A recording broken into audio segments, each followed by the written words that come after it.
ஒரு ஊரில் ஒருத்தர் இருந்தான். ஏதோ ஒரு சின்ன அலுவலகத்தில் வேலை பார்த்துக்கிட்டு இருந்தான். ரொம்ப ஏழை. வர்ற கொஞ்சம் வருமானத்தை வச்சு வாழ்க்கையை ஓட்டிகிட்டு இருந்தான். ஒரு நாள் தெரு வழியாக அவன் நடந்து வந்துக்கிட்டு இருக்கிறான். தெருவில் ஒரு காசு கிடந்தது. அதை பார்த்துட்டான். அது குனிஞ்சு எடுத்தான். அது ஒரு பழங்கால காசு. அந்த காசு நடுவில் ஒரு துளை இருந்தது. அதாவது துளையிட்ட நாணயம். பழங்காலத்தில் புழக்கத்தில் இருந்த ஒரு நாணயம் அது. துளையிட்ட நாணயம் கிடைச்சதுன்னா ரொம்ப நல்லது, அது அதிர்ஷ்டம் அப்படின்னு ஒரு நம்பிக்கை உண்டு. இவன் கையில் அது கிடைச்சதும் ரொம்ப சந்தோஷப்பட்டான். இனிமேல் என்னுடைய கஷ்டம்லாம் தீரப்போகுது, அதிர்ஷ்டம் என்னை தேடி வரும், நான் பணக்காரன் ஆகிடுவேன் அப்படின்னு சொல்லிட்டு அந்த காசை தன்னுடைய கோட்டு பையில் பத்திரமா போட்டு வச்சுக்கிட்டான். அடிக்கடி அதை தொட்டு பார்த்துக்கிறது உண்டு, வெளியில் எடுக்க மாட்டான். இப்படியே கொஞ்ச காலம் ஆச்சு. அதுக்கப்புறம் என்னாச்சு தெரியுமா? நிஜமாகவே அதிர்ஷ்டம் அவனை தேடி வர ஆரம்பிச்சுட்டுது. செல்வம் வந்து குவிஞ்சுது. பணம், பதவி, புகழ் எல்லாம் வந்து சேர்ந்தது. சமூகத்தில் அவன் ஒரு பெரிய மனுஷன் ஆயிட்டான். எல்லாரும் அவனை பாராட்டினாங்க. அவன் எதை தொட்டாலும் வெற்றி, எல்லாம் அந்த காசோட மகிமை அப்படின்னு அவன் மனசுக்குள்ளே நினச்சிக்கிட்டான். தினமும் காலையில் அந்த கோட்டை போட்டுக்கிட்டு தான் வெளியில் கிளம்புவான். புறப்படுறதுக்கு முன்னாடி கோட்டு பாக்கெட்டை தொட்டு பார்த்துக்குவான், உள்ளே காசு இருக்கா அப்படிங்கிறத உறுதிப்படுத்திக்குவான். அதுக்கப்புறம் தான் வெளியில் கிளம்புவான். இப்படியே பல வருஷம் ஓடி போச்சு.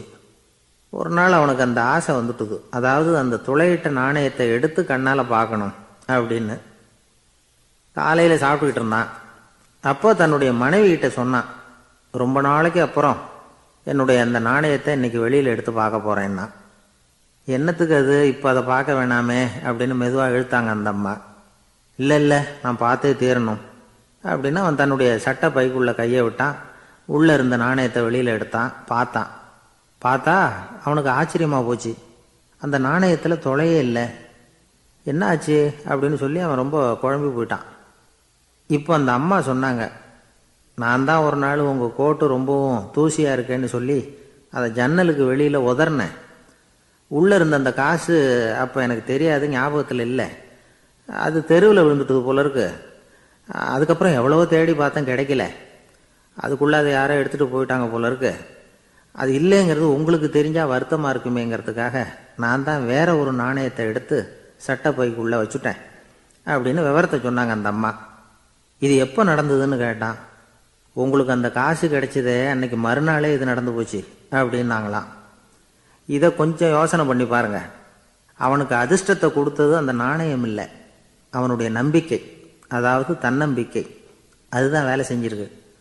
இதிலிருந்து நாம் தெரிஞ்சுக்க வேண்டியது என்னன்னா, வாழ்க்கையில் முன்னேற நினைக்கிறவங்களுக்கு தன்னம்பிக்கை ரொம்ப முக்கியம். அது இல்லைன்னா முன்னேற முடியாது. ஒருத்தன் சொன்னானா, நான் எப்போவுமே என்ன தான் சார் நம்புவேன், மற்றவங்கள நம்ப மாட்டேன்.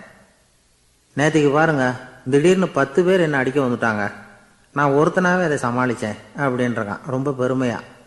அது எப்படின்னு கேட்டாங்களாம். ஒரே ஓட்டமாக அங்கேருந்து ஓடி வந்துட்டேன் அப்படின்னு நானா. யாருக்காவது ஏதாவது கொடுத்துக்கிட்டே இருப்பார், கொடையாளி. தினமும் யாராவது ஒருத்தருக்கு ஏதாவது கொடுக்கலன்னா அவருக்கு தூக்கம் வராது. அப்படி ஒரு பழக்கம். அது மட்டும் இல்லை, அவர் கொடுக்கறது அடுத்தவங்களுக்கு தெரியாது, அவ்வளவு ரகசியமாக அதை கொடுப்பார். வலது கை கொடுக்கறது இடது கைக்கு தெரியக்கூடாதுன்னு சொல்லுவாங்கள்ல, அது மாதிரி அவர். ஒரு நாள் ராத்திரி அவர் ஏற்கனவே தயாராக கட்டி வச்சிருந்த பணம் முடிச்ச கையில் எடுத்துக்கிட்டு வீட்டை விட்டு வெளியில் வந்தார். தெருவில் இறங்கி நடந்தார். இன்னைக்கு யாருக்கு தர்மம் செய்கிறது அப்படின்னு யோசனை பண்ணிட்டு இருட்டில் நடந்து வந்துக்கிட்டு இருக்கிறார். யாரோ ஒருத்தர் எதிரில் வர்றது மாதிரி தெரிஞ்சுது. உடனே அவர் கிட்ட போனார். தன்கிட்ட இருந்த பணம் முடிச்ச அவசரமாக அவர் கையில் திணிச்சுட்டு திரும்பி வந்துட்டார். அப்பாடா, ஒரு வழியாக யாருக்கும் தெரியாமல் இன்னைக்கு தர்மம் பண்ணியாச்சு அப்படிங்கிற மகிழ்ச்சி, மன நிறைவு அவர் முகத்தில். நிம்மதியாக தூங்கினார். அப்புறம் எழுந்திரிச்சார். மறுநாள் காலையில் ஊரு பூரா ஒரே பேச்சு. என்ன பேச்சுன்னா, நேற்று ராத்திரி ஒரு திருடன் கையில் யாரோ பணத்தை கொடுத்துட்டு போயிருக்கிறாங்க அப்படின்னு எல்லாரும் பேசிக்கிட்டு இருக்கிறாங்க. இதை கேள்விப்பட்டதும் அந்த பெரியவருக்கு ரொம்ப வருத்தமாக போச்சு. அடடா, போயும் ஒரு திருடனுக்காக உதவி பண்ணியிருக்கிறோம், பிரயோஜனம் இல்லாமல் போயிட்டுதே அப்படின்னு நினச்சார். சரி, இன்றைக்கும் யாருக்காவது உதவி பண்ணணும் அப்படின்னு முடிவு பண்ணினார். ராத்திரி நேரம் வந்தது. இவர் வழக்கம் போல் தெருவில் இறங்கி நடந்தார். கையில் பணம் முடிச்சு. எதிரில் ஒரு பொன் உருவம் மங்கலாக தெரிஞ்சது. இவர் உடனே அந்த பெண்கிட்ட பணத்தை கொடுத்துட்டு திருப்தியாக திரும்பி வந்துட்டார். மறுநாள் காலையில் ஊர் பூரா என்ன பேசிக்கிட்டாங்க தெரியுமா? நேற்று ராத்திரி நெறி தவறி நடக்கிற ஒரு பெண்ணின் கையில் யாரோ பணத்தை வச்சுட்டு போயிருக்கிறாங்க அப்படின்னு எல்லாரும் பேசிக்கிறாங்க. அடடா, இன்றைக்கும் தவறுதலாக நடந்து போச்சு அப்படின்னு ஒரு வருத்தப்பட்டார். இருக்கட்டும், இன்றைக்கும் ஏதாவது தர்மம் பண்ணுவோம் அப்படின்னு நினச்சிக்கிட்டாரு. 3வது நாள் ராத்திரியும் புறப்பட்டார். இப்பவும் எதிரில் ஒருத்தர் வந்தார். இவர் பணத்தை கொடுத்தார், திரும்பி வந்துட்டார்.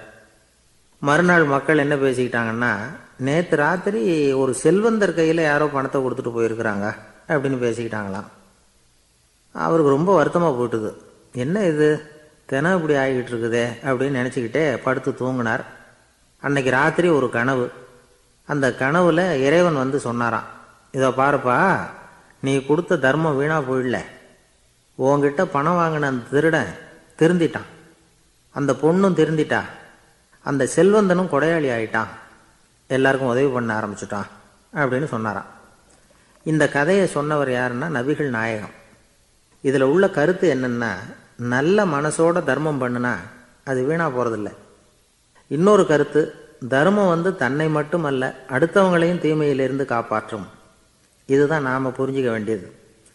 இந்த காலத்திலையும் இது மாதிரி சில சம்பவங்கள் நடக்கிறது உண்டு. ஒரு பெரியவர் இருட்டில் நடந்து வந்துக்கிட்டு இருந்தார். எதிரில் வந்த ஒருத்தன் வலுக்கட்டாயமாக ஒரு கையை பிடிச்சி ஒரு பண முடிப்பை கொடுத்து வச்சுக்க சொல்லிவிட்டு விலகி போயிட்டான். பெரியவருக்கு ஆச்சரியம், இந்த காலத்துலேயும் இப்படி வலது கை கொடுக்கறது இடது கைக்கு தெரியக்கூடாதுன்னு நினைக்கிற கொடையாளிகள் உண்டு போல இருக்கு அப்படின்னு யோசனை பண்ணிக்கிட்டே நடந்தார். கொஞ்சம் தூரம் போயிருப்பார். அதுக்குள்ளே அதே ஆள் திரும்பி வந்தான். கொடுத்த பண முடிப்பை திருப்பி கொடுங்க அப்படின்னு கேட்டு வாங்கிட்டான். இவருக்கு ஒன்றும் புரியல. ஏன் இப்படி பண்ணுறேன்னார். அது ஒன்றும் இல்லைங்க, கொஞ்ச நேரம் இதை உங்ககிட்ட கொடுத்து வச்சிருந்தேன், அவ்வளவுதான் அப்படின்னா. ஏன்னு கேட்டார். என்னை பின்னாடி போலீஸ் தேடிக்கிட்டு வந்துக்கிட்டு இருக்குது, அதுதான் அப்படி பண்ணேன், இப்போ போயிட்டுது, இனிமேல் ஒன்றும் பயமில்லை அப்படின்னு சொல்லிவிட்டு அவன் பாட்டுக்கு நடந்து போகிறான். ஜெருசலேம் அங்கே உள்ள ஒரு தேவாலயம். அதில் உள்ள பலிபீடத்தின் முன்னாடி ஒரு பெட்டி உண்டு. அது காணிக்கை பெட்டி. ஆலயத்துக்கு வர்றவங்க பிரார்த்தனை பண்ணிவிட்டு திரும்பி போகிற சமயத்தில் அந்த பெட்டியில் காணிக்கை போடுவாங்க. அவங்களால எவ்வளவு முடியுமோ அவ்வளவு போடுறது வழக்கம். அவங்கவுங்க வசதிக்கு தகுந்த மாதிரி போடுவாங்க. வசதி உள்ளவங்களாக இருந்தாலும் சரி, வசதியே இல்லாத வறியவர்களாக இருந்தாலும் சரி, ஆலய காணிக்கை பெட்டியில் காசு போடுறது அவங்களுக்கு ரொம்ப பெருமையான ஒரு செயல். ஒரு சமயம் இயேசு தம்முடைய சீடர்களோடு அந்த ஆலயத்துக்கு வரார். அங்கே உட்காந்து ரொம்ப நேரம் வழிபாடு பண்ணிகிட்டு இருக்கிறார். சீடர்களும் அந்த ஜபத்தில் கலந்துக்கிட்டாங்க. வழிபாடு முடிஞ்சுது. இயேசு உட்காந்துருக்கிறார். காணிக்கை பெட்டியில் காசு போடுறவங்கள கவனிக்கிறார். சீடர்களும் அதையே கவனிச்சுக்கிட்டு இருக்கிறாங்க. ரொம்ப பேர் வரிசையாக வந்தாங்க. அவங்களால முடிஞ்ச அளவுக்கு காசு போட்டுட்டு அவங்க பாட்டுக்கு போய்கிட்டு இருக்கிறாங்க. வசதியானவங்க நிறைய பேர் வந்தாங்க. அதுக்கு மத்தியில் வயசான ஒரு அம்மா, அவங்களும் வந்து காசு போட்டுட்டு போகிறாங்க. இப்போ இயேசு தன்னுடைய சீடர்கள் பக்கம் திரும்பினார். ஒரு கேள்வி கேட்டார். இப்போ இந்த காணிக்கை பெட்டியில் நிறைய பேர் வந்து காசு போட்டுட்டு போகிறத நீங்கள் கவனிச்சிங்க. இன்னைக்கு இந்த காணிக்கை பெட்டியில் ரொம்பவும் அதிகமாக காசு போட்டது யார் அப்படின்னு கேட்டார். முதல்ல வந்தார ஒரு பெரிய மனுஷன், அவர் தான் அதிகமாக போட்டார் அப்படின்னார் ஒருத்தர். 3வதாக வந்தவர் தான் அதிகமாக போட்டார், நான் கவனித்தேன் அப்படின்னாரு இன்னொருத்தர். இப்படி ஆளுக்கு ஒரு விதமாக சொல்கிறாங்க. கடைசியாக இயேசு சொன்னாராம், இன்றைக்கு அந்த பெட்டியில் அதிகமாக காசு போட்டவங்க அந்த வயசான அம்மா தான் அப்படின்னாராம். சீடர்களுக்கு ஒன்றும் புரியல. அந்த அம்மா ரொம்பவும் ஏழையாச்சே, அவங்க எப்படி அதிகமாக காணிக்கை செலுத்த முடியும் அப்படிங்கிறது அவங்க சந்தேகம். இயேசு விளக்குனார். நிறைய பேர் வந்தாங்க, நிறையவே காசுகள் போட்டாங்க, அது உண்மைதான். ஆனாலும் அந்த அம்மா என்ன பண்ணாங்க கவனிச்சிங்களா? வந்தாங்க, தன்னுடைய காசு பையை திறந்தாங்க, அப்படியே கொட்டுனாங்க. அதில் இருந்தது 2 காசுகள் தான். அந்த 2 காசும் காணிக்கை பெட்டியில் விழுந்துட்டுது. மற்றவங்கள்லாம் தங்கள்கிட்ட இருந்த செல்வத்தின் ஒரு சிறு பகுதியை எடுத்து பெட்டியில் போட்டாங்க. ஆனால் இந்த அம்மா தன்கிட்ட என்ன இருந்ததோ அதை அப்படியே போட்டுட்டாங்க. தன்னுடைய பிழைப்புக்காக வச்சிருந்த அவ்வளவையும் இழக்கிறதுக்கு தயாராகிட்டாங்க. அவ்வளவு தாராள மனசு அவங்களுக்கு. அதனால் அவங்க செலுத்தின காணிக்கை தான் அளவில் அதிகம் அப்படின்னார். விலை மதிப்பில்லாத முத்து புதையல் ஒருத்தனுக்கு கிடைக்க போகுதுன்னு வச்சுக்கோங்க. அதன் மதிப்பை உணர்ந்தவன் என்ன பண்ணுவான்? அதை அடையிறதுக்காக தன்கிட்ட இருக்கிற எதையும் கொடுக்கறதுக்கு தயாராக இருப்பான் இல்லையா? அது மாதிரி தான் இதுவும் அப்படின்னார். உலக மதிப்பீடுகளை துரும்பா தூசியா மதித்து அதையெல்லாம் உதறி விடுகிறவன் இறையருள் அப்படிங்கிற இணையில்லாத செல்வத்தை பெறுகிறான் அப்படிங்கிறது இதில் உள்ள கருத்து. இறைவனுக்காக இழப்பதுன்னா துன்பப்படுகிறவர்களுக்காக, ஏழைகளுக்காக, ஏதுமற்றவர்களுக்காக இழப்பது அப்படின்னு அர்த்தம். உங்கள் அயலானுக்கு நீங்கள் என்ன உதவி செய்தாலும் அதை எனக்கே செய்கிறீர்கள் அப்படின்னு இயேசு சொல்லியிருக்கிறார். அடுத்தவங்களுக்கு உதவணுங்கிற குணம் இன்னைக்கு ரொம்ப குறைஞ்சி போச்சு. ஒருத்தன் வாழைப்பழத்தோல் வழுக்கி கீழே விழுந்துட்டான். பக்கத்தில் இருந்த நண்பன் உடனே இவனை தூக்கிக்கிட்டு போய் ஆஸ்பத்திரியில் சேர்த்துட்டான். அதுக்கப்புறம் சொன்னான், நீ அந்த வாழைப்பழத்தோலில் காலை வைக்க போகிறத முன்னாடியே நான் கவனிச்சுட்டேன் அப்படின்னானா. அப்படின்னா அப்போவே நீ எனக்கு உதவி செஞ்சுருக்கலாமே அப்படின்னானா அவன். நான் டாக்டருக்கு உதவலாம்னு நினச்சிட்டேன் அப்படின்னா இவன். பெரிய குடும்பத்தில் பிறந்தவர். இருக்கிற சொத்துக்கள் எல்லாத்தையும் வாரி வழங்கிவிட்டு காட்டுக்கு புறப்பட்டார் தவம் செய்யறதுக்காக. இருந்தது பூராவும் கொடுத்துட்டார். இனிமேல் எதுவுமே இல்லை கொடுக்கறதுக்கு. அப்போ கடைசியாக ஒருத்தன் வந்து கையை நீட்டினானா, ஐயா ஏதாவது கொடுங்கன்றிருக்கான். அவர் பார்த்தார், கட்டியிருக்கிற வேட்டியை தவிர வேற எதுவுமே இல்லை. 8 முழம் பட்டு வேட்டி ஜரிகை கரையோடு இருக்குது. கடைசியாக அதை தான் எடுத்துக்கிட்டு அவர் புறப்பட்டுருக்கார். அவர் பார்த்தார், எதிரில் அவன் பரிதாபமாக நின்றுட்டு இருக்கிறான். அந்த 8 முழ வேட்டியை 2ஆக கிழிச்சார். 4 முழத்தை அவங்ககிட்ட கொடுத்தாரு. மீதி 4 முழத்தை தன்னுடைய இடுப்பில் கட்டிக்கிட்டு அவர் காட்டுக்கு போயிட்டார். இவன் என்ன பண்ணான் தெரியுமா? கையில் கிடைச்ச 4 முழத்தை எடுத்துக்கிட்டு கடை வீதிக்கு போனான். பழைய பட்டு வேட்டி ஜருகை இதையெல்லாம் விலைக்கு வாங்குகிற வணிகர் ஒருத்தர் இருக்கார். அவர்கிட்ட போனான். இதை விலைக்கு எடுத்துக்கிறீங்களா அப்படின்னு கேட்டிருக்கான். அவர் வாங்கி பார்த்துருக்கார். ஆஹா, இது ரொம்ப அருமையான வேட்டி, விலை உயர்ந்த ஜருகை, இது ஏது உனக்கு அப்படின்னு கேட்டாரான். அவன் நடந்தது சொல்லியிருக்கான். அப்படின்னா ஒன்று செய்ய, இந்த வேட்டியோட இன்னொரு பாதியையும் மெதுவாக வாங்கிட்டு வந்துரு, உனக்கு நிறைய பணம் தர்றேன் அப்படின்னாரான் அந்த வணிகர். இவன் கொஞ்சம் யோசனை பண்ணி பார்த்தான். கொஞ்சம் இருங்க, தான் வந்துவிடுறேன் அப்படின்னு சொல்லிவிட்டு நேராக காட்டுக்கு போனான். அவர் எங்கே இருக்காருன்னு தேடி கண்டுபிடிச்சான். அவர் ஒரு இடத்துல தவக்கோலத்தில் இருக்கிறார். கட்டியிருந்த இடவேட்டியும் அவர் அறியாமல் நழுவி கீழே விழுந்து கிடக்குது. இவனுக்கு ரொம்ப வசதியாக போச்சு. அவரை கேட்க வேண்டிய அவசியமே இல்லை. மெதுவாக சத்தம் போடாமல் அடி மேலே அடி வச்சு நெருங்கினான். அவர் கண்ணை மூடிக்கிட்டு அவர் பாட்டு நின்றுக்கிட்டு இருக்கிறார். இவன் மெதுவாக போய் கீழே கிடந்த அந்த துணியை எடுத்துக்கிட்டு சத்தம் போடாமல் திரும்பி நடந்தான். ஒரு 2-3 அடி எடுத்து வச்சிருப்பான். அப்படி ஓட ஆரம்பிக்கிற சமயத்தில் அவன் காலில் கீழே கிடந்த முள் ஒன்று நறுக்குன்னு தைச்சி விட்டுது. வலி தாங்க முடியாமல் அம்மான்னு கத்தியிருக்கான். இந்த சத்தத்தினால கண்ணை மூடி நின்றுக்கிட்டு இருந்த அவரோட தவம் கலைஞ்சது. மெல்ல கண்ணை திறந்து பார்க்குறார். தன் இடையில இருந்த வேட்டி அவன் கையில் இருக்கு. இப்போ அவர் நினைக்கிறார், என்ன நினைக்கிறார்னா, இந்த வேட்டி மீது நான் வைத்த ஆசையல்லவா அவனை திருடனாக ஆக்கி விட்டது அப்படின்னு நினைச்சாராம். இந்த வேட்டி மேலே நாம் வச்ச ஆசை அவனை திருடும்படி ஆக்கி விட்டதே அப்படின்னு நினைச்சாராம். இது எப்பேற்பட்ட மனநிலை அப்படிங்கிறத கொஞ்சம் யோசனை பண்ணி பாருங்க. தான் ஒரு பொருள் மேலே வச்ச பற்று இன்னொரு மனிதன் திருடனாக ஆகிறதுக்கு காரணம் ஆயிட்டுதேன்னு நினைக்கிறார். அப்படி நினைச்ச அந்த பெரியவர் யார் தெரியுமா? அவர் தான் மகாவீரர். இழந்துட்டேங்கிறியே, நீ என்னத்தை கொண்டுகிட்டு வந்த எங்க இழந்துடுறதுக்கு? நீ என்னத்தை உண்டாக்குன இது அழிஞ்சுட்டுதுன்னு சொல்றதுக்கு? இதுதான் அவருடைய சிந்தனை. இன்றைக்கு நம்ம சிந்தனையெல்லாம் வேற மாதிரி இருக்குது. ஒருத்தன் நடுத்தெருவில் உட்காந்து அழுதுகிட்டு இருந்தான். அந்த வழியாக வந்தவர் ஒருத்தர், ஏன்பா அழறேன்னு கேட்டாராம். 5 ரூபா சார், இந்த இடத்துல விழுந்துட்டுது, ரொம்ப நேரமாக தேடுறேன், கிடைக்காது போல இருக்கு அப்படின்னு சொல்லிவிட்டு அழறான். எப்போ தொலைஞ்சதுன்னு கேட்டாரான் அவர். அது எனக்கு தெரியாது சார், பணத்தை தொலைச்சவன் தேடி பார்த்துட்டு போயிட்டான், நான் அவனுக்கு பின்னாடி தேட வந்தவன் அப்படின்னு நானா இவன். இந்த உலகத்தில் தான் மட்டும் வாழ்ந்தா போதும் அப்படின்னு நினைக்கிறவங்க உண்டு. தானும் வாழணும், அடுத்தவங்களும் வாழணும் அப்படின்னு நினைக்கிறவங்களும் உண்டு. முதல்ல சொன்ன வகையை சேர்ந்த மனிதர்கள் எப்படி தெரியுமா? எப்படியாவது தான் மட்டும் வாழ்ந்தால் போதுங்கிற நினைப்பு தான் எப்பவும் அவங்களுக்கு இருக்கும். தங்களுடைய வளர்ச்சிக்கு எது தடையாக இருந்தாலும் சரி, யார் தடையாக இருந்தாலும் சரி, அதை அழிச்சுட்டு தான் மறுவேலை பார்ப்பாங்க. அவங்கெல்லாம் பாவ காரியங்களுக்கு தயங்கிறதே இல்லை. அப்படிப்பட்ட வாழ்க்கை அவங்களுக்கே இடைஞ்சல அமைஞ்சு விடுறது உண்டு. அதை விளக்கறதுக்கு ஒரு கதையும் உண்டு. ஒரு ஊரில் அப்படிப்பட்ட ஆள் ஒருத்தன் இருந்திருக்கான். நிறைய பாவங்களை செஞ்சவன். அதன் காரணமாக நரகப்படுகுழியில் விழுந்துட்டான். நரகப்படுகுழிங்கிறது ஒரு பெரிய கிணறு மாதிரி. ஏற்கனவே பாவம் செஞ்சவங்க நிறைய பேர் அதில் விழுந்து கிடக்குறாங்க. உள்ள ஏகப்பட்ட சத்தம், எல்லாம் அந்த பாவாத்மாக்கள் போடுற சத்தம். இப்போ விழுந்தானே இவனும் சத்தம் போட்டான். இவன் போடுற சத்தம் கொஞ்சம் அதிகமாக கேட்டுது. இந்த கிணத்துக்கு பக்கத்தில் புத்தர் உட்காந்துருக்கிறார்.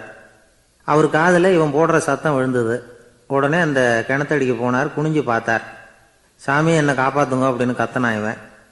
புத்தர் அவனை கொஞ்சம் கவனித்து பார்த்தார். மனித சமுதாயத்துக்கு அவன் என்னென்ன கெடுதல் பண்ணியிருக்கிறாங்கிற விவரம்லாம் அவர் மனக்கண்ணில் தெரிஞ்சது. அவருக்கு எல்லாம் புரிஞ்சு போச்சு. இருந்தாலும் அவனை காப்பாற்றுறதுக்கு ஏதாவது வழி உண்டா அப்படின்னு யோசித்தார். அவன் தன்னுடைய வாழ்நாளில் ஏதாவது நல்லது செஞ்சிருக்கானா அப்படின்னு பார்த்தார்.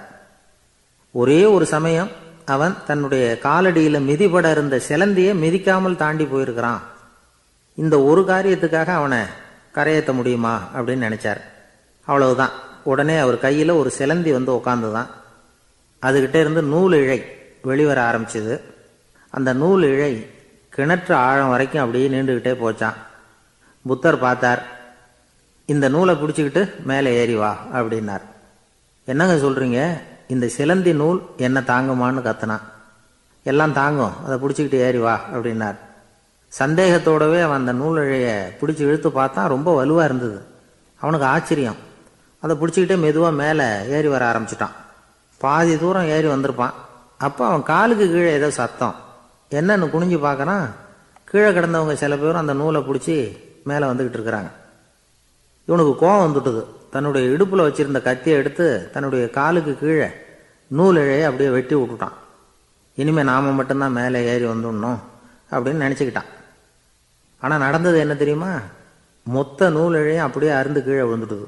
அவனும் பொத்துன்னு கீழே விழுந்துட்டான். மறுபடியும் கத்த ஆரம்பிச்சிட்டான். ஏற்கனவே அவன் செஞ்சிருந்த ஒரு சிறு கருணை அந்த நூல் இழைக்கு உறுதியை கொடுத்தது.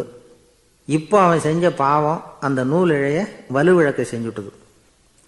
அடுத்தவங்களும் வாழணுங்கிற எண்ணம் அவனுக்கு இருந்திருந்தா இப்போ அவனும் கரையேறி வந்திருப்பான், மற்றவங்களும் சௌக்கியமாக வந்து சேர்ந்திருப்பாங்க. அதனால் நாமும் வாழணும், அடுத்தவங்களும் வாழணும் அப்படின்னு நினைக்கிறவன் வாழ்க்கையில் சீக்கிரம் முன்னுக்கு வந்துடுவான். ஒருத்தன் ஒரு டாக்டர்கிட்ட போனான். மருந்து வாங்கினான். வாங்கி கொண்டாந்து பேசாமல் வச்சுட்டான், சாப்பிடல. அப்புறம் எதுக்காகப்பா போய் அவர்கிட்ட மருந்து வாங்கினேன் அப்படின்னு கேட்டாங்க. டாக்டர் வாழணும் இல்லையா, அதனால தான் அப்படின்னா. அவர் கொடுத்த மருந்தை நீ ஏன் சாப்பிடல அப்புறம் அப்படின்னு கேட்டாங்க. நான் வாழணும் இல்லையா, அதுக்காக தான் அப்படின்னா. ஒரு முனிவர் இருந்தார். ஒரு நாள் அவரை தேடிக்கிட்டு 4 பேர் வந்தாங்க. சுவாமி, எங்களுக்கு ரொம்ப நாளாக ஒரு சந்தேகம்னாங்க. என்னன்னு கேட்டார். இந்த உலகத்தில் எவ்வளவோ காரியங்கள் நடக்குது, எது நியாயம் எது அநியாயம் அப்படின்னு புரிஞ்சிக்க முடியலன்னாங்க. அது யாராலையும் புரிஞ்சிக்க முடியாதுன்னார் முனிவர். வந்தவங்களுக்கு ஆச்சரியமாக போச்சு. ஒரு மாதிரியாக பார்த்தாங்க. இதை முனிவர் கவனிச்சார். சரி புறப்படுங்க என்னோடன்னார். எங்கன்னு கேட்டாங்க. இப்போ உங்கள் 4 பேரையும் ஒரு புஷ்பக விமானத்தில் அழைச்சிட்டு போகிறேன். இந்த உலகத்தில் சர்வசாதாரணமாக நடக்கக்கூடிய ஒரு காட்சியை உங்களுக்கு காட்ட போகிறேன். நீங்கள் பார்க்க போகிற அந்த காட்சி நியாயமா அநியாயமா அப்படிங்கிறத என்கிட்ட சொல்லணும். நீங்கள் சரியான பதில் சொன்னால் புஷ்பக விமானத்தில் தொடர்ந்து பிரயாணம் பண்ணலாம். தவறான பதில் சொன்னால் இந்த புஷ்பக விமானம் உங்களை கீழே தள்ளி விட்டுரும் அப்படின்னார். 4 பேருக்கும் பயந்தான். இருந்தாலும் முனிவர் கூப்பிடுறாரே அப்படின்னு சொல்லி புறப்பட்டாங்க. அவங்க எல்லாரும் புறப்பட்டு ஒரு காட்டு வழியாக போய்கிட்டு இருக்கிறாங்க புஷ்பக விமானத்தில். அங்கே நடக்கிற ஒரு காட்சியை காட்டுறார் முனிவர். அதோ அங்கே பாருங்கன்னார். அந்த விமானத்தில் இருந்தபடியே எல்லாரும் கீழே குனிஞ்சு பார்க்குறாங்க. அங்கே ஒரு தாய் புலி அப்போ தான் குட்டி போட்டிருக்கு. குட்டிகளை ஈன்ற உடனே பசிக்கு இறை தேடி அந்த பக்கமாக வருது. அதே நேரம் ஒரு தாய் மான், அதுவும் அப்போ தான் குட்டி போட்டிருக்கு. அதுவும் இதே மாதிரி குட்டிகளை ஈன்ற உடனே பசிக்கு இறை தேடி அந்த பக்கமாக வருது. இப்போ அந்த புலி அந்த மானை அடித்து போட்டுவிடுது. அதுவும் சாப்பிடுது, குட்டிகளுக்கும் கொடுக்குது. இப்போ அந்த புலிக்குட்டிகள் முகத்தில் மகிழ்ச்சி, தாயை இழந்த அந்த மான் குட்டிகள் முகத்தில் துக்கம். இப்போ அந்த முனிவர் 4 பேர்கிட்டையும் கேட்குறார், நீங்கள் இங்கே பார்த்தீங்களே, இதில் எது நியாயம் எது அநியாயம்? ஒவ்வொருத்தராக சொல்லுங்கள். உங்கள் பதில் சரியில்லைன்னா இந்த விமானம் உங்களை கீழே தள்ளி விட்டுரும். சொல்லுங்கள் பார்க்கலாம்னார். முதல்ல ஒருத்தன் சொன்னான், அந்த புலி செஞ்சது சரிதாங்க. அது பசிக்கு அதுதான் ஆகாரம். தன்னுடைய பசிக்கு தானே இறை தேடிக்கிட்டுது. அதில் என்ன தப்பு? அவ்வளவுதான். அதனால் புலி செஞ்சது நியாயம்தான் அப்படின்னா. அவ்வளவுதான். அந்த விமானம் அவனை அப்படியே கீழே தள்ளி விட்டுட்டுது. அதனால் அவன் கொடுத்த பதில் சரியில்லை அப்படிங்கிறது புரிஞ்சு போச்சு. இப்போ ரெண்டாவது ஆள் சொன்னான், புலி செஞ்சது பாவம், அந்த தாய்மான் என்ன தப்பு பண்ணிச்சு, இப்போ அந்த குட்டிகளுக்கு யார் ஆதரவு, அதனால் புலி செஞ்சது அநியாயம் அப்படின்னா. அவ்வளவுதான், அவனையும் கீழே தள்ளி விட்டுடுது அந்த விமானம். இந்த பதிலும் சரியில்லை அப்படின்னு ஆயிட்டுது. இப்போ மூணாவது ஆள் வந்தான். முதல்ல 2 பேர் கீழே விழுந்ததை பார்த்துக்கிட்டு இருந்தான். அதனால் அவன் சொன்னான், ரெண்டுமே நியாயந்தாங்க, புலி இரை தேடினதும் இயற்கை, அதுக்கு மான் இரையானதும் இயற்கை, அதனால் இதில் ஒன்றும் தப்பு இல்லைன்னா. அவ்வளவுதான், அவனையும் அந்த விமானம் கீழே பிடிச்சி தள்ளி விட்டுது. இப்போ 4வது ஆள் வந்தான். முனிவர் கேட்டார், நீயாவது சொல்லுப்பா, இந்த செயலில் எது நியாயம்னார். அவன் தெளிவாக பதில் சொன்னான். அதாவது என்ன சொன்னான்னா, எனக்கு தெரியல அப்படின்னா. அவனை விமானம் கீழே தள்ளலை, சௌரியமாக அழைச்சிட்டு போட்டுது. இவனும் பிரயாணம் சௌக்கியமாக பண்ணானான். ஆக இதுதான் சரியான பதிலுங்கிறத முனிவர் உணர்த்தினார். இந்த கதையிலிருந்து நாம் புரிஞ்சுக்க வேண்டியது என்னென்னா, இந்த உலகத்தில் எவ்வளவோ காரியங்கள் நடக்குது, அதெல்லாம் ஏன் அப்படி நடக்குதுங்கிறதுக்கு எப்பேற்பட்ட பண்டிதராலும் பதில் சொல்ல முடியாது. தெரியாததை தெரியாதுன்னு ஒத்துக்கிட்டா வாழ்க்கை பிரயாணம் சுகமாக இருக்கும்.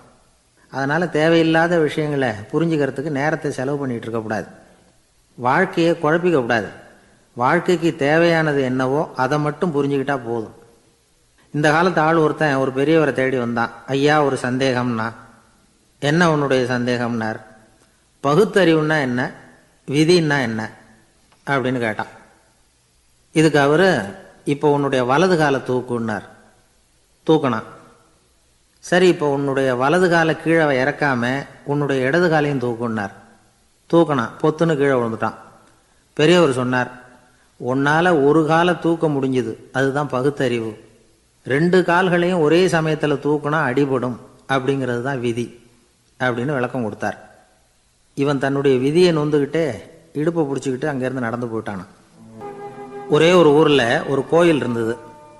ரொம்ப பழைய கோயில். உள்ளே போகிறதுக்கே பயமாக இருக்கும். எந்த நேரத்தில் இடிஞ்சு விழுந்துருமோ அப்படிங்கிற பயம். அப்படி இருந்ததுனால யாரும் துணிஞ்சு சாமி கும்பிடுறதுக்கு அங்கே போகிறதில்ல. கோயிலுக்கு வர்ற கூட்டம் கொஞ்சம் கொஞ்சமாக குறைய ஆரம்பிச்சுட்டுது. கோயில் நிர்வாகிகள் எல்லாரும் கூடி உட்காந்து பேசினாங்க. என்ன பண்ணலாம்னு யோசனை பண்ணாங்க. எந்த இடம் மோசமாக இருக்கோ அந்த இடத்த பழுது பார்த்தாங்க. அங்கே எங்கே வர்ணத்தை பூசி கொஞ்சம் அழகுபடுத்தி பார்த்தாங்க. ஏதோ இந்த ஊரில் கோயில்னு ஒன்று இருக்குது, அது மக்களுக்கு தெரியணும் அப்படிங்கிறதுக்காகத்தான் இப்படிலாம் பண்ணாங்க. இருந்தாலும் கோவில் இருக்கிற நிலைமை மக்களுக்கு தெரியும். அதனால் அங்கே வர்றது குறைச்சிக்கிட்டாங்க அவங்க. ஒரு கட்டத்தில் யாருமே வர்றதில்லை. நிலைமை அந்த அளவுக்கு ஆயிட்டுது. மறுபடியும் கோவில் நிர்வாகிகள் கூட்டம் நடந்தது. இந்த கூட்டம் கூட கோயிலுக்கு உள்ளே நடக்கலை, இடிஞ்சு விழுந்துருமோங்கிற பயம். அதனால் வெளியில் தான் உட்காந்து கூட்டத்தை நடத்தினாங்க. ஏன்னா உள்ளே போகிறதுக்கு அவங்களுக்கும் துணிச்சல் கிடையாது. எந்த நேரமும் விழுந்துரும் போல் இருந்தது அது. அது வழியாக போகிறவங்க கூட வேகமாக அந்த இடத்த கடந்து போக ஆரம்பிச்சிட்டாங்க. கோவில் நிர்வாகிகள் வெளியில் உட்காந்து கூட்டம் போட்டாங்க இல்லையா, அந்த கூட்டத்தில் 4 தீர்மானங்களை நிறைவேற்றினாங்க. அது என்ன 4 தீர்மானம்னா, முதல் தீர்மானம், இந்த கோவிலை இடிப்பது அப்படிங்கிற முடிவை இந்த கமிட்டி மிகவும் வருத்தத்துடன் ஏற்றுக்கொள்ளுகிறது அப்படின்னு நிறைவேற்றினாங்க. இதுக்கு பதிலாக இன்னொரு கோவிலை உடனடியாக கட்டி முடிச்சுடணுங்கிறது 2வது தீர்மானம். 3வது தீர்மானம் என்ன தெரியுமா, பழைய கோவிலின் கதவுகள், அதிலிருந்து பிரித்து எடுக்கிற செங்கல், இதையே புது கோவில் கட்டுவதற்கு பயன்படுத்தி கொள்ள வேண்டியது. பழைய கோவில் இருந்த மாதிரியே அதே வடிவத்தில் புது கோவிலையும் கட்ட வேண்டியது. பழைய கோவிலின் அஸ்திவாரத்தை அப்படியே வச்சுக்கிட்டு அதுக்கு மேலே நாம் கோயிலை கட்டிக்க வேண்டியது. இதுதான் 3வது தீர்மானம். இதையும் கமிட்டி முழு மனசோடு ஏற்றுக்கிட்டது. இது வரைக்கும் சரி. இப்போ அந்த கமிட்டி 4வதாக ஒரு முக்கியமான தீர்மானத்தை கொண்டுகிட்டு வந்து அதையும் ஏகமனதாக நிறைவேற்றி விட்டது. அது என்ன தீர்மானம்னா, புதிய கோவில் கட்டி முடிக்கிற வரைக்கும் பழைய கோவிலை இடிக்கிறதில்லை அப்படிங்கிற தீர்மானம். எப்படி இருக்குது பாருங்கள் இது. பழசை இடிக்காத வரையில் அதே இடத்துல புதுசாக எப்படி கட்ட முடியும்? பல விஷயங்களில் நாம் நடந்துக்கிற முறையும் இப்படி தான் இருக்குதான். வாழ்க்கையில் முன்னேறணும்னு ஆசைப்படுவோம். அதே நேரத்தில் அந்த முன்னேற்றத்துக்கு எது தடையாக இருக்கோ அதை விட்டு விடுறதுக்கும் மனசு வராது. வெளிநாட்டில் ஒரு பெரிய விருந்து நடந்துக்கிட்டு இருந்துதான். எல்லாரும் மது கோப்பையும் கையுமா அலைஞ்சிக்கிட்டு இருக்கிறாங்க. ஒருத்தர் மட்டும் கையில் எதுவும் இல்லாமல் ரொம்ப நல்ல பிள்ளையா சாதுவா ஒரு ஓரமாக தனியாக உட்காந்துருக்கிறார். அவர்கிட்ட நெருங்கி, வாங்க மது சாப்பிட்லாம் அப்படின்னு கூப்பிட்டாங்களாம். என்னை வற்புறுத்தாதீங்க, நான் என் மனசுக்குள்ள உறுதியாக தீர்மானம் பண்ணிவிட்டேன் அப்படின்னாராம். என்ன தீர்மானம் பண்ணியிருக்கீங்க அப்படின்னு கேட்டிருக்காங்க. ஏற்கனவே முழு போதையில் இருக்கும் பொழுது மறுபடியும் மதுக்கோப்பையை தொடரதில்லை அப்படின்னு தீர்மானம் பண்ணியிருக்கேன் அப்படின்னாராம். ஒரு ஊரில் ஒரு பெரியவர் இருந்தார். ஒரு நாள் அவரை தேடி ஒருத்தர் வந்தார். ஐயா, நான் கடவுளை பரிபூர்ணமாக நம்புகிறேன் அப்படின்னார். சரி, அந்த நம்பிக்கை உனக்கு எப்படி வந்ததுன்னு கேட்டார் இவர். அவர் சொல்ல ஆரம்பித்தார். ஐயா, எனக்கு கல்யாணம் ஆகி 10 வருஷம் ஆச்சு. ஆனாலும் குழந்தை பாக்கியம் இல்லை. அதுக்கு என்ன காரணமாக இருக்கும்னு நான் யோசனை பண்ணிகிட்டு இருந்தப்போ நண்பர் ஒருத்தர் ஒரு ஆலோசனை சொன்னார். உனக்கு மதப்பற்று இல்லை, எந்த கடவுளையுமே நம்ப மாட்டேங்கிற, அதுதான் காரணம். கடவுளை நம்பு, உனக்கு குழந்தை பாக்கியம் கிடைக்கும் அப்படின்னார். அவர் அப்படி சொன்னாரே தவிர எனக்கு சந்தேகம்தான். இருந்தாலும் அவர் சொன்னபடியும் நடந்து தான் பார்ப்போமே அப்படின்னு முடிவு பண்ணேன். கடவுளை நம்ப ஆரம்பித்தேன். அந்த வருஷமே அழகான ஆண் குழந்தை பிறந்தது. எல்லாம் இறைவன் அருள் அப்படின்னார். இவர் இப்படி சொன்னதை கேட்டதும் அந்த பெரியவர் சொன்னார், நீ சொல்கிறதெல்லாம் சரிதான். இருந்தாலும் இந்த காலத்தில் எந்த ஒரு காரியமாக இருந்தாலும் அதை சோதனை செஞ்சு பார்த்துட்டு தான் ஒரு முடிவுக்கு வந்து சேர முடியும். அறிவுபூர்வமான முடிவு அதுவாக தான் இருக்கும். அறிவியல் சோதனைகள் அப்படித்தான். ஒரு குறிப்பிட்ட விஷயத்தை பற்றி எத்தனை தடவை சோதனை பண்ணாலும் ஒரே முடிவு தான் கிடைக்கணும்.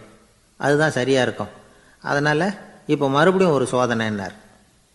என்ன செய்யணும் அப்படின்னு கேட்டார் இவர். கடவுள்கிட்ட ஒரு பெண் குழந்தை வேணும்னு கேளு. முதல்ல ஆண் குழந்தையை கொடுத்தது மாதிரியே இப்போ ஒரு பெண் குழந்தையையும் கொடுக்குறாரா பார்க்கலாம் அப்படின்னார். சரின்னு சொல்லி இவர் அதே மாதிரி முயற்சி பண்ணினார். அதுக்கப்புறம் அவர் இந்த பெரியவர்கிட்ட வரவே இல்லை.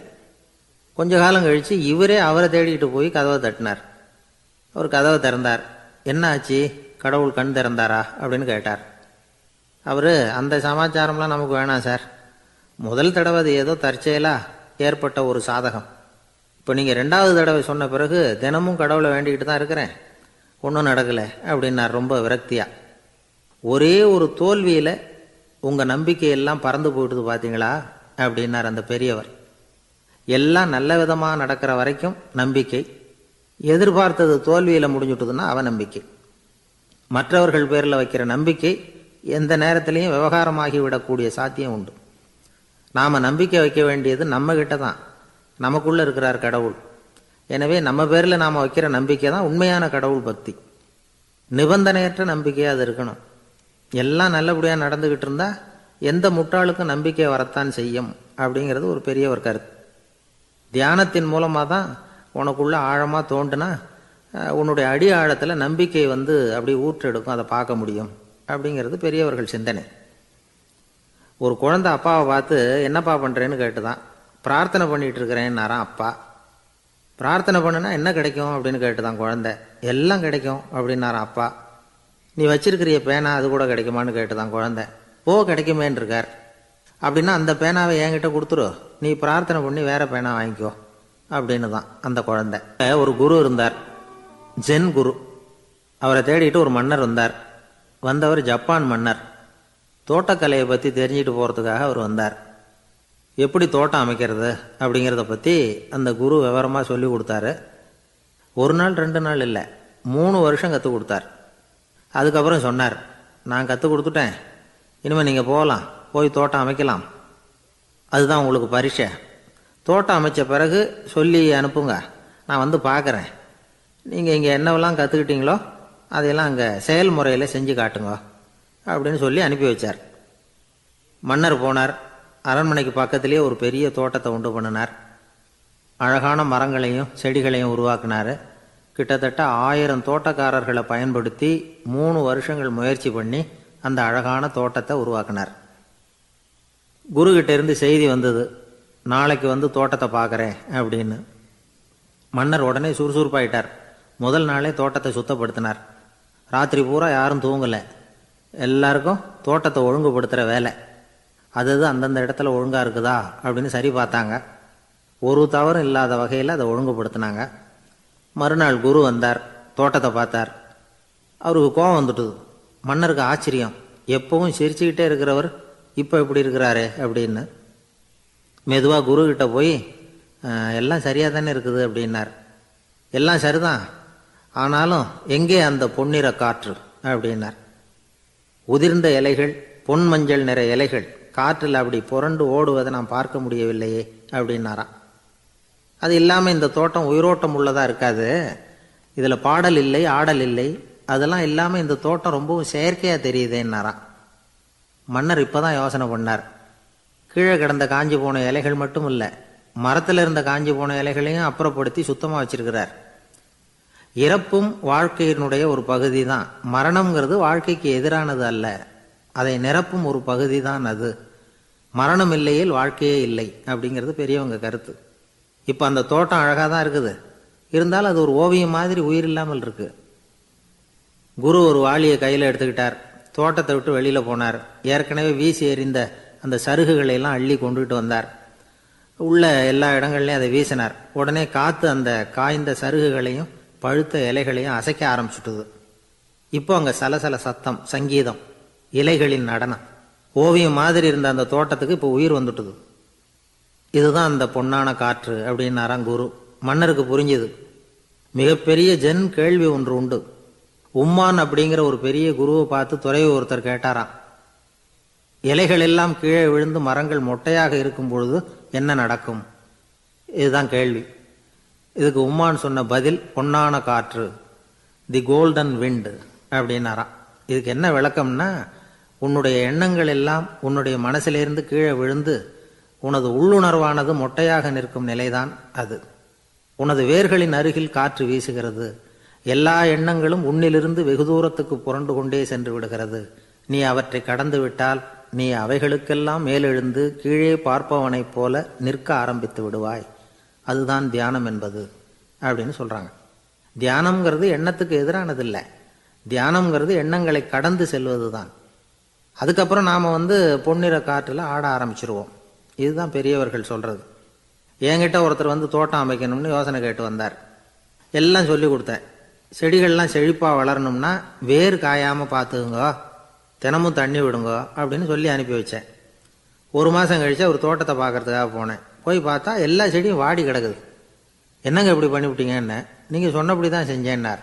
என்ன செஞ்சீங்கன்னு கேட்டேன்.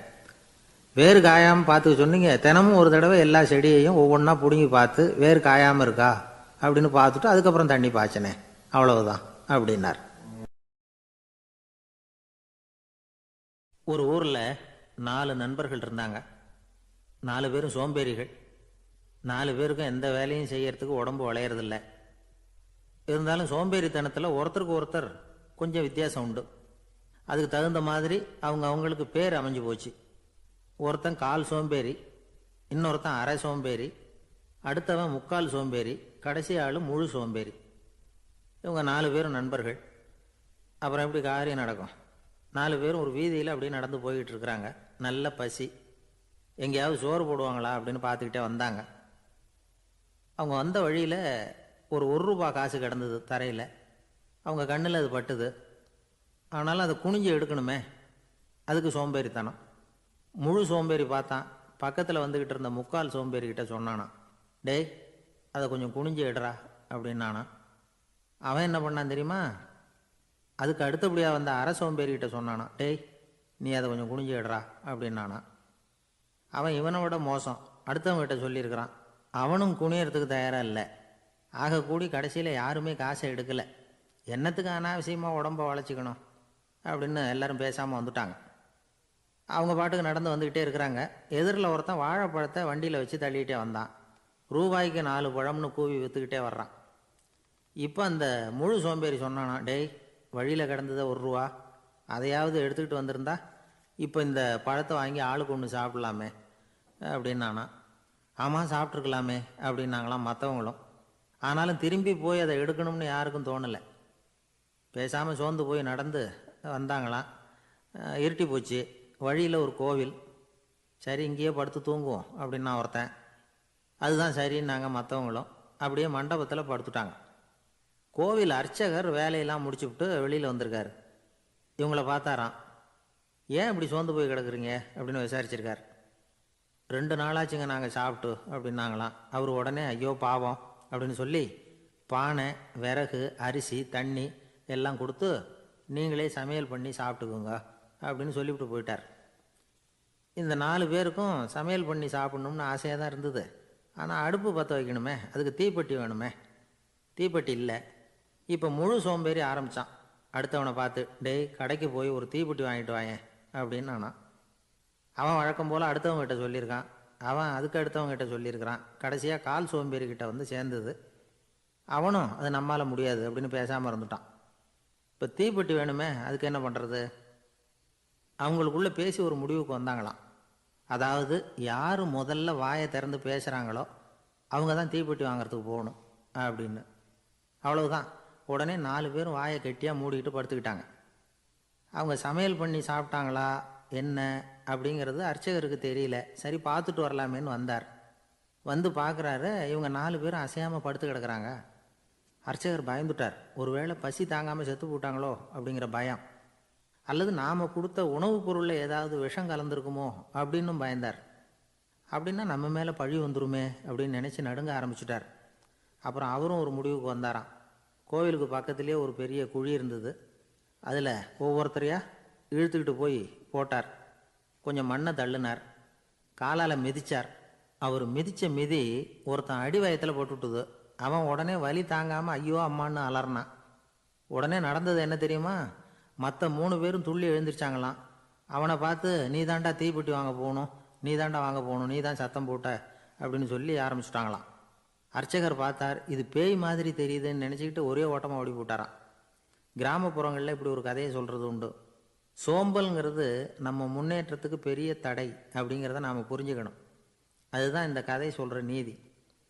ஒரு பள்ளிக்கூடத்தில் ஒரு புதுமையான போட்டி நடந்துதான். அதாவது சோம்பேறித்தனத்துக்கு பரிசு. அதில் 2வது பரிசு யாருக்குன்னு அறிவித்தாங்க. ஒரு பையன் எழுந்திரிச்சு மெதுவாக நடந்து போய் பரிசை வாங்கிட்டான். அடுத்தது முதல் பரிசு யாருக்கு அப்படின்னு அறிவித்தாங்களாம். அவன் கடைசி வரிசையிலேருந்து கத்தனானான், ஐயா அதையும் அந்த பையன் மூலமாகவே கொடுத்து அனுப்பி வச்சுருங்க, இங்கே வந்தது நான் வாங்கிக்கிறேன் அப்படின்னா. ஒரு ராஜா இருந்தார். அவர் ஒரு நாள் காலையில் அரண்மனையில் மேல் மாடத்தில் வந்து நின்றுக்கிட்டு இருந்தார். அப்போ ஒரு ஆள் வீதியில் ரொம்ப வேகமாக ஓடிக்கிட்டு இருக்கான். அதை ராஜா கவனித்தார். அவன் மனசில் ஏதோ ஒரு தவிப்பு இருக்குங்கிறத புரிஞ்சுக்கிட்டார். உடனே அரண்மனை சேவகர்களை கூப்பிட்டார். அந்த ஆளை இங்கே அழைச்சிட்டு வாங்க அப்படின்னார். இவங்க ஓடி போய் அந்த ஆளை அழைச்சிட்டு வந்தாங்க. மன்னர் முன்னாடி நிறுத்தினாங்க.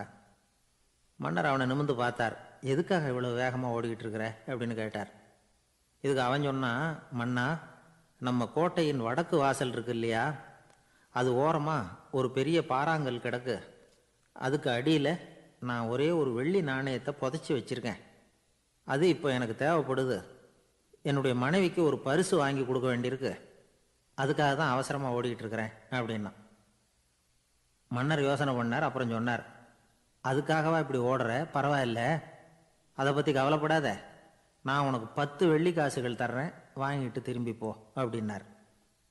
இவன் தலையை சொரிஞ்சான். மன்னா, நீங்கள் கொடுக்கறத ரொம்பவும் மகிழ்ச்சியோடு வாங்கிக்கிறேன். இருந்தாலும் அதுக்கப்புறம் அந்த வடக்கு வாசலுக்கு போய் அங்கே இருக்கிற ஒரு நாணயத்தையும் எடுத்துக்கிட்டு போயிடுறேனே அப்படின்னு நான். இதை பாருப்பா, அந்த ஒரு நாணயத்தை மறந்துடு, உனக்கு 100 வெள்ளி நாணயங்கள் தரேன் இருக்கார். மன்னா, ரொம்ப மகிழ்ச்சி. உங்கள் மாதிரி தாராள குணம் வேற யாருக்கும் வராது. நீங்கள் கொடுக்குற 100 நாணயங்களையும் வாங்கிக்கிறேன். இருந்தாலும் வடக்கு வாசலுக்கு போய் அதையும் எடுத்துக்கிட்டா 101 ஆகிடுமே அப்படின்னு நானா. இதை பாருப்பா, அந்த ஒரு நாணயத்தை மறந்துடு, அது எக்கேடாவது கெட்டு போகட்டும். நான் உனக்கு 100 பொற்காசுகள் தரேன், அதையாவது வாங்கிட்டு வந்த வழியிலேயே திரும்பி போடுன்னாராம்.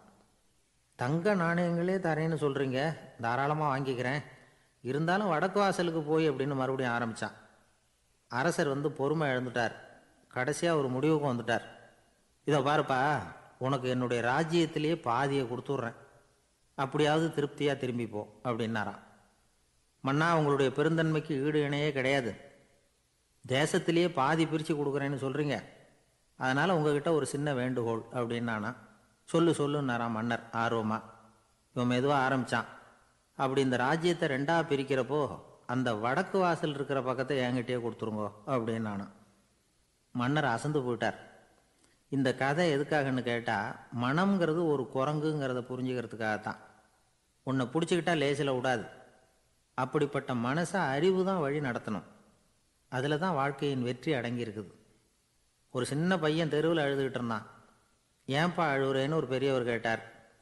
1 ரூபா காசை இங்கே தொலைச்சுட்டேன் அப்படின்னா. சரி, அதுக்காக அழாத, அதுக்கு பதிலாக 10 ரூபா தரேன், இந்தா வச்சுக்கோன்னு கொடுத்தார்.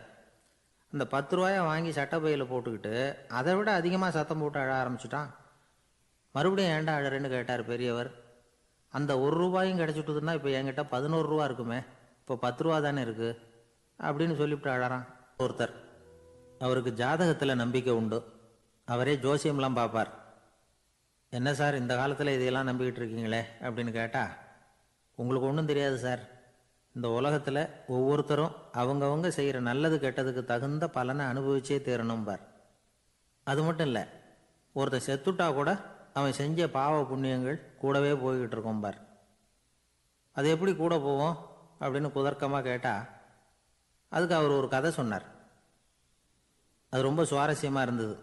அது என்ன கதைன்னா, ஒரு ஊரில் ஒருத்தர் இருந்தாராம். அவர் ஜோசியம் பார்க்குறதுல ரொம்ப கெட்டிக்காரரான். ஒருத்தருடைய தலைமுடியை மட்டும் அவர்கிட்ட காட்டினா போதும், அதை மட்டும் பார்த்துட்டு அவருடைய ஜாதகத்தையே அலசி விடுவாராம். அப்பேற்பட்ட திறமை. அந்த ஆள் ஒரு சமயம் கன்னியாகுமரி கடற்கரைக்கு போயிருந்திருக்கார். அங்கே கரை ஓரமாக ஒரு மண்டை ஓடு கிடந்திருக்கு. அதை எடுத்து பார்த்துருக்கார். அந்த மண்டை ஓட்டை வச்சுக்கிட்டே அதோட ஜாதகத்தை அலசியிருக்கார். இந்த மண்டை ஓட்டுக்கு உரிய ஆசாமி வாழ்க்கையில் ரொம்ப கஷ்டப்பட்டிருக்கணும், நிறைய கஷ்டத்தை அனுபவிச்சிருக்கணும். அது தாங்க முடியாமல் தான் கடலில் விழுந்து தற்கொலை பண்ணிகிட்டு இருக்கான் அப்படிங்கிறத அவர் கணிச்சுட்டார். இருந்தாலும் இந்த மண்டை ஓடு இன்னமும் அனுபவிக்க வேண்டியது பாக்கி இருக்குது அப்படிங்கிறத அவர் உணர்ந்தாராம். அது சரி, ஒருத்தன் உயிரோடு இருக்கிற வரைக்கும் நல்லது கெட்டதை அனுபவிக்க முடியும், செத்ததுக்கு அப்புறமும் பாக்கி இருக்குன்னா அதை எப்படி அனுபவிக்கிறது? இந்த மண்டை ஓட்டுக்கு இன்னும் கொஞ்சம் பாக்கி இருக்குங்கிறது அவருக்கு புரிஞ்சதே தவிர அதோட அர்த்தம் என்னங்கிறது சரியாக விளங்கலை. சரி, இதை இன்னும் கொஞ்சம் விவரமாக ஆராய்ச்சி பண்ணுவோம் அப்படின்னு நினச்சிக்கிட்டு அதை தன்னுடைய வீட்டுக்கே எடுத்துகிட்டு போயிட்டார். அந்த மண்டை ஓட்டை ஒரு பெட்டியில் வச்சு பூட்டினார். தன்னுடைய தனி அறையில் அதை பத்திரமா வச்சுக்கிட்டார். தினமும் ராத்திரி ஆனதும் தன்னுடைய மனைவியை பார்த்து, நீ போய் பூஜை அறையில் தனியாக படுத்துக்கோ அப்படின்னு சொல்லிவிட்டு தினம் ராத்திரி 12 மணிக்கு பெட்டியை திறந்து அவர் பார்ப்பார். மண்டை ஓடு அப்படியே இருந்தது தவிர இன்னும் கொஞ்சம் பாக்கி இருக்குங்கிறதுக்கு அர்த்தம் அவருக்கு விளங்கலை. அந்த மண்டை ஓட்டுக்கு இன்னும் என்ன பாக்கி இருக்க போகுது? எப்படியோ ஒரு 10 நாள் போச்சு. அந்த வீட்டம்மாவுக்கு சந்தேகம் வந்துட்டுது. நம்ம வீட்டுக்காரரு நம்மளை தனியாக ஏன் தூங்க சொல்கிறார் அப்படிங்கிற சந்தேகம். உடனே பக்கத்து வீட்டு அம்மா கிட்ட விஷயத்தை சொல்லியிருக்கிறாங்க. அந்த அம்மா உடனே, நீ கவலைப்படாத, நான் கண்டுபிடிச்சி சொல்கிறேன் அப்படின்னு சொல்லிவிட்டாங்களாம். அன்னைக்கு ராத்திரியே ஜன்னல் வழியாக எட்டி பார்த்துருக்குறாங்க. இந்த ஆள் மண்டை ஓட்டை கையில் வச்சுக்கிட்டு அது திருப்பி திருப்பி பார்த்துக்கிட்டு இருக்கிறான். அதை பார்த்துட்டாங்க. மறுநாள் காலையில் அவரோட மனைவியை பார்த்தாங்க. ஏம்மா, உன் வீட்டுக்காரருக்கு நீ முதல் மனைவியா 2வது மனைவியா அப்படின்னு கேட்டாங்களாம். எனக்கு தெரிஞ்ச வரைக்கும் நான் ஒருத்தி தான் அவருடைய மனைவி அப்படின்னாங்களாம் அவங்க. அப்படி இல்லை, நீ அவருக்கு 2வது மனைவி. முதல் மனைவியின் மண்டை ஓட்டை தான் அவர் தினமும் ராத்திரியில் எடுத்து பார்த்துக்கிட்டு இருக்கிறார் அப்படின்னாங்க அடுத்த வீட்டு அம்மா. அப்படியா விஷயம் அப்படின்னு சொல்லிவிட்டு கணவன் வீட்டில் இல்லாத நேரமாக பார்த்து அந்த மண்டை ஓட்டை எடுத்து கொண்டாந்து ஒரு உரலில் போட்டு உலக்கையால் குத்தி நொறுக்க ஆரம்பிச்சிட்டாங்க. வெளியில் போயிருந்த அந்த ஆள் அப்போ தான் உள்ளே நுழைஞ்சார். மண்டை ஓடு உலக்கைக்கிட்ட குத்து வாங்கிக்கிட்டு இருக்கு. அது அனுபவிக்க வேண்டியது இன்னும் கொஞ்சம் பாக்கி இருக்குங்கிறதுக்கு அர்த்தம் எனக்கு இப்போ தான் புரிஞ்சுது அப்படின்னாராம் அவர். இந்த கதையிலேருந்து நாம் இன்னொரு நீதியையும் புரிஞ்சுக்கணும். அதாவது நம்ம வீட்டை பற்றி நமக்கு புரியாததெல்லாம் அடுத்த வீட்டுக்காரங்களுக்கு நல்லா புரியும். ஒரு ஆள் இருந்தான். அவன் ஒரு நாள் கோயிலுக்கு போனான்.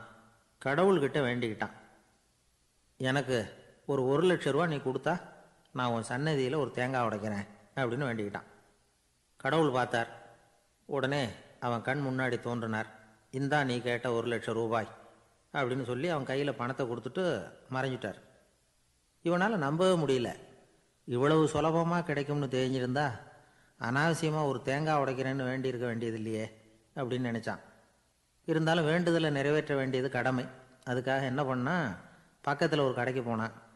ஒரு தேங்காயை கையில் எடுத்தான். இது என்ன விலைன்னு கேட்டான். 5 ரூபான்னார் கடையில் இருந்தவர். அதிகமாக இருக்குதே விலைன்னா. அப்படின்னா ஒன்று செய்யுங்க, அடுத்த ஊருக்கு போங்க, அங்கே தென்னந்தோப்பு அதிகம், அதனால் அங்கே இதை விட குறைஞ்ச விலைக்கு கிடைக்கும் அப்படின்னார். சரின்னு அடுத்த ஊருக்கு கிளம்புனான். அங்கே போய் விசாரித்தான். ஒரு தேங்காய் 3 ரூபாய் விலைன்னாங்க. இதுவும் அதிகமாக தெரியுதேன்னா.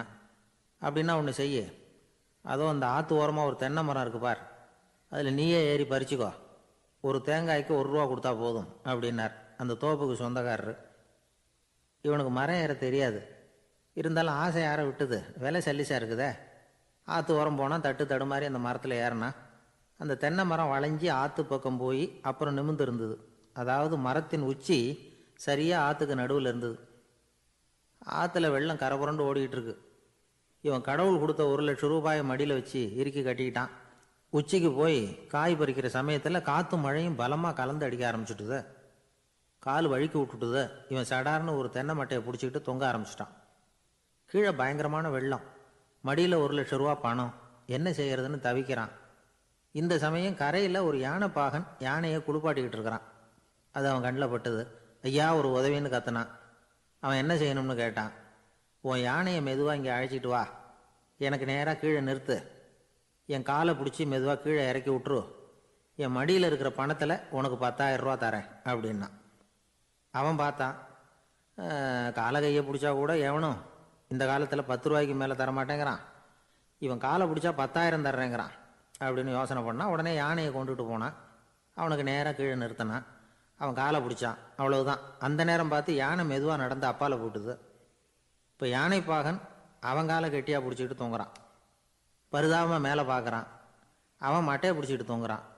இப்போ யானை பாகன் சொல்கிறான், தம்பி மட்டையை விட்டுறாத, கெட்டியாக பிடிச்சிக்கோ, நான் உனக்கு 10,000 ரூபா தரேன், இதோ மடியில் தான் வச்சுருக்கேன்னா. மேலே தொங்குறவனுக்கு இந்த நிலைமையிலேயும் ஒரு சந்தோஷம், மேற்கொண்டு ஒரு 10,000 ரூபா நமக்கு கிடைக்கும் போல இருக்கே அப்படின்னு.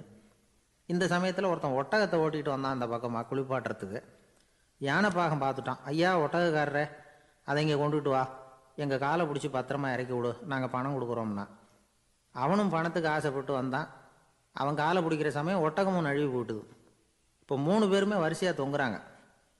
ஒட்டகக்காரன் கத்துறான், தம்பி மட்டையை விட்டுறாத, கெட்டியாக பிடிச்சிக்கோ, நான் என் மடியில் இருக்கிற 5,000 உனக்கு தந்துடுறேன்னா. மேலே தொங்குறவனுக்கு இன்னமும் சந்தோஷம், இவனும் பணம் தர்றேங்கிறான் அப்படின்னா இன்னைக்கு நமக்கு மொத்த பண வரவு எவ்வளவு அப்படின்னு ஒவ்வொன்றா கூட்டி பார்க்க ஆரம்பித்தான். மனக்கணக்கு சரியாக வரல. அதனால் அப்படியே விரலை விட்டு எண்ண ஆரம்பித்தான். அவ்வளவுதான், மட்டையை விட்டுட்டு கை நழுவி வந்துட்டுது. 3 பேரும் பொத்துன்னு ஆற்றுல விழுந்தாங்க. படாத பாடுபட்டு தட்டு தடுமாறி கரைக்கு வந்து சேர்ந்தாங்க. 3 பேர் மடியில் இருந்த பணமும் ஆற்றோட போட்டுது. பேராசை பெருநஷ்டம் அப்படின்னு ஒரு பழமொழி இருக்குல்ல, அதை விளக்கறதுக்காக சொல்லப்பட்ட கதை இது. இந்த காலத்தில் ஒருத்தர் ஒரு நீச்சல் குளத்தில் நீச்சல் அடிச்சுக்கிட்டு இருக்கிறார். காவலுக்கு இருந்தவர் அதை கவனிச்சுட்டார். கரையிலேருந்து சத்தம் போட்டாராம், இதோ பாருங்க, இங்கே ராத்திரி 8 மணிக்கு மேலே நீச்சல் அடிக்கிறது சட்டப்படி குற்றம், அதுக்கு அனுமதி கிடையாது, தெரியாதா உங்களுக்கு அப்படின்னாராம். இதுக்கு அவரு, ஐயையோ நான் நீச்சல் அடிக்க வந்தவன் இல்லைங்க, சும்மா சுற்றி பார்க்க வந்தவன், தடுமாறி குளத்தில் விழுந்துட்டேன், நீச்சல் தெரியாது, அதனால் தத்தளிச்சுக்கிட்டு இருக்கிறேன் அப்படின்னு கத்துனாராம். கரையில் இருந்தவர் பார்த்தார். ஓ அப்படின்னா சரி, அதுக்கு ஒன்றும் தடை இல்லை அப்படின்னு சொல்லிவிட்டு அவர் பாட்டுக்கு நடந்து போயிட்டாராம். நிறைய பணம் சேர்த்தான். அவனுக்கு சம்பாதிக்க தெரியுமே தவிர செலவு பண்ண தெரியாது. மகா கஞ்சன். காசை கையில் எடுக்கவே மாட்டான். எடுத்தால் செலவு செய்ய வேண்டியிருக்குமே, அதனால் இப்படியே அவன் காலத்தை ஓட்டி விட்டான். வயசாகிட்டுது. அவனுடைய மனைவி ஒரு நாள் கேட்டாங்க, இவ்வளவு நாளாக நீங்கள் என்னை எங்கேயுமே அழைச்சிட்டு போனதில்லை, இப்போவாவது அழைச்சிட்டு போகக்கூடாதா அப்படின்னாங்க. எங்கே போகணும் சொல்லுன்னா. காசிக்கு போகணும், கங்கையில் குளிக்கணும்னாங்க. இவன் பார்த்தான், இதுக்கு ஏன் அவ்வளோ தூரம் செலவு பண்ணிட்டு போகணும், நம்ம ஊர் ஆற்றுலையே குளிக்கலாமே, இதுவும் புண்ணிய நதி தான், இங்கே குளித்தா அங்கே குளித்த பலன் கிடைச்சிரும் அப்படின்னா. சரின்னு 2 பேரும் ஆத்தங்கரைக்கு போனாங்க. அன்றைக்கி ஏதோ விசேஷம், நிறைய கூட்டம், நிறைய பேர் குளிச்சுக்கிட்டு இருக்கிறாங்க. கரையில் சில புரோகிதர்கள் நின்றுக்கிட்டு இருக்கிறாங்க. குளிக்கிறதுக்கு முந்தி அவங்கக்கிட்ட உட்காந்தா ஏதோ மந்திரம்லாம் சொல்லுவாங்க, கொஞ்சம் காசு கொடுக்க வேண்டியிருக்கும். அதனால் இவன் என்ன பண்ணான், ஆத்தங்கரையிலேயே கொஞ்சம் தூரம் போனான். ஊரை விட்டு தள்ளி வந்துட்டான். அங்கே யாருமே இல்லை. அப்பாடான்னு சந்தோஷப்பட்டான். குளிக்கலாம்னு புறப்பட்டான். இந்த நேரம் கடவுள் பார்த்தார், இந்த கஞ்சனுக்கு ஏதாவது புத்தி போகட்டணும் அப்படின்னு நினைச்சார்.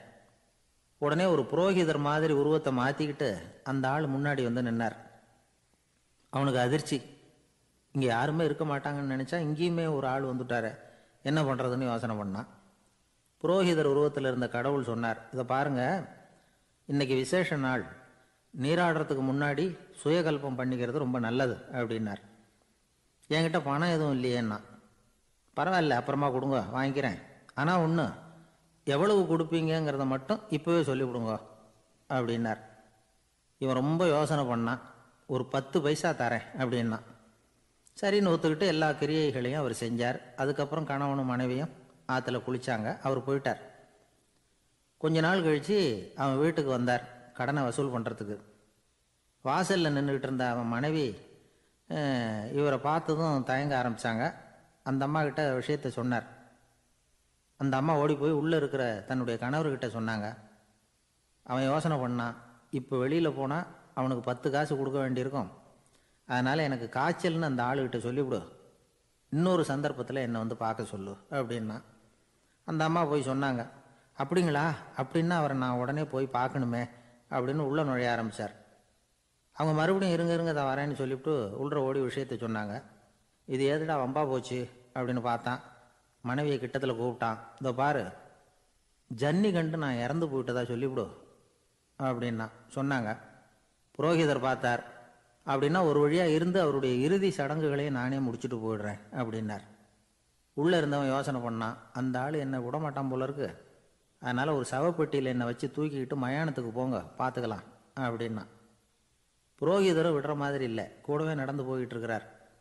அங்கே இறக்கி சடங்குகளை முடிச்சுட்டு தீ வைக்கிற நேரம் பொட்டிக்குள்ளே இருந்த நம்ம ஆள் அலறி அடிச்சுட்டு வெளியில் ஓடி வந்தான். புரோகிதர் உருவத்தில் இருந்த கடவுள் சிரித்தார். தன்னுடைய சுய உருவத்தை காட்டினார். அதுக்கப்புறம் அவனை கூப்பிட்டு, இதை பாருப்பா, ஏன் இப்படி அல்லாடுற, ஏதாவது வர வேணும்னா கேள்தரேன் அப்படின்னார். அவன் யோசனை பண்ணான். பகவானே, ஒரே ஒரு வரம் தான் உங்ககிட்ட கேட்கணும்னா. என்ன வேணும் கேளுன்னார். அந்த 10 பைசா தட்சணையை தள்ளுபடி பண்ணால் போதும் அப்படின்னா. கடவுளும் சரின்னு சொல்லிட்டு போயிட்டார். இப்படி ஒரு கதையை சுவாமி சிவானந்தர் சொல்லியிருக்கிறார். செல்வந்தர்கள் பல பேர் இப்படித்தான் இருக்கிறாங்க. தாங்களும் அனுபவிக்க மாட்டாங்க, அடுத்தவங்களுக்கும் கொடுக்க மாட்டாங்க. இது மாதிரியான கஞ்சர்களுக்கு இந்த உலகம் இல்லை, அந்த உலகம் இல்லைங்கிறார் அவர். இந்த கதையில் கடவுள் கடன் வசூலுக்கு வந்தது மாதிரி